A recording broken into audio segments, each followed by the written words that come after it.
Terry from Brilliant Canine. I wanted to show you our new harness.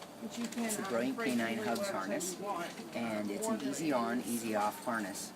So with one clip of the buckle, side release buckle, easy pinch, you can just take and slide it over the dog's head, and then clip the belly buckle around under their girth, snip it closed, and it's on in just a second. What makes this harness different than a lot of the harnesses out there is where the girth is designed to sit. The girth is designed to sit at the clavicle of the dog, which is the last few ribs and the sternum. Where that comes together, there's a V. If you put your hand along your dog's belly, you'll feel that little V area right there. It's a little soft area. And the reason that we want that there is because when a dog pulls, they pull with their chest. So when you pull, they pull.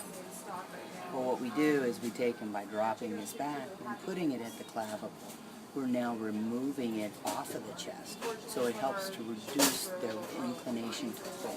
For dogs, you have the option that if you need to lift them, since they're stabilized by the girth being further back, you can actually lift them quite easily from the leash and either put them in the car, or in the case of littler dogs, you can get them into your arms very quickly. So those are a few of the design things. The other thing you can do is you can put your poop bags conveniently stored under the handle, so you know easily when you're out. The harness, this is called retro-reflective here and here. I live in a neighborhood that doesn't have sidewalks, and we all know how scary it can be when you're walking at night and cars are coming along and they can barely see the light reflectivity. Retro-reflective is highly reflective. It's like headlights coming back at the cars. So you'll find that when you're walking your dog at night or in low light conditions, cars are going to give you a much wider berth because they can really see your dog. They're not going to be surprised. They're not going to come up on it 20, 30 feet away and suddenly see a little flicker of light.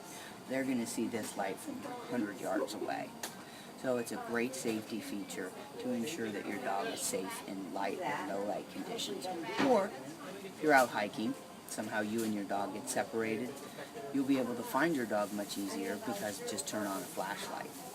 The other thing we incorporate into the harness, the larger size, not the smaller sizes, and we do it for weight. The larger size, what you'll find is this is, you can put a mini mag light in here. When you put the mini mag light in there, you can put it on a wide beam. When you put it on the wide beam, the nice thing about it is you're now walking your dog on your left side. The mini mag light will now illuminate your way, so you can easily see where you're walking at night. So that's a nice another safety feature on this. And then the other thing is if you want to carry packs or something for your dog, you're camping, most packs will easily Velcro off and on to this. So you can put a light pack on each side. Again, depending on the size of your dog is the weight of pack you want to use. So you can put a light pack on this so the dog can carry maybe their own water bottle and their own water bowl or something like that.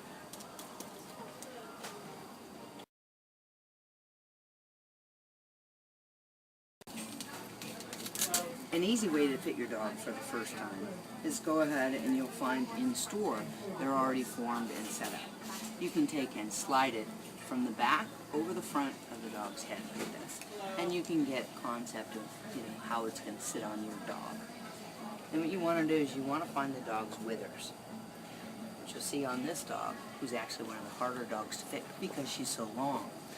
When you do that, you'll find that the withers are back here a couple of inches under the harness.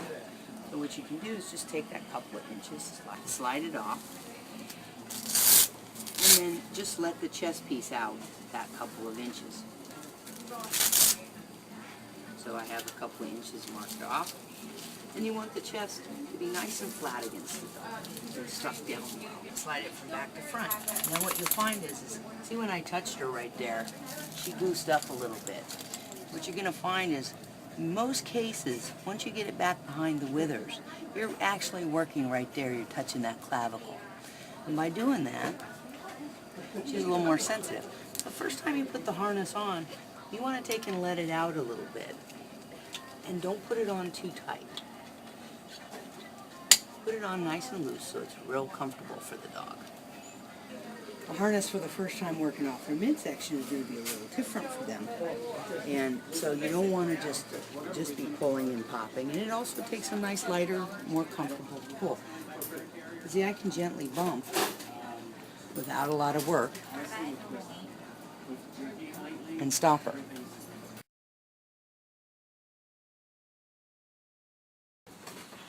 So the care of your harness is quite simple. When you need to wash it, which won't be very often, but when you do need to wash it because your dog went and bowled by the river, got muddy and dirty or did whatever, quite simply, just leave the harness as is, take the patches off, both patches, you leave it formed like that, and set it in the dishwasher. Turn the dishwasher on. When you bring it out, the harness is nice and clean. The other thing you can do, you can just spray it down with a hose. Everything on this harness is stuff you would find used on and around a boat. So we've tried to ensure that there's nothing that's going to absorb or hold water. The other nice point about that is that during the summer, when it is hot, if you have a single-coated dog, you have to be careful with double-coated dogs. There are some that you're not supposed to get wet. But most single-coated dogs, you can take and actually wet the harness to help cool the dog down.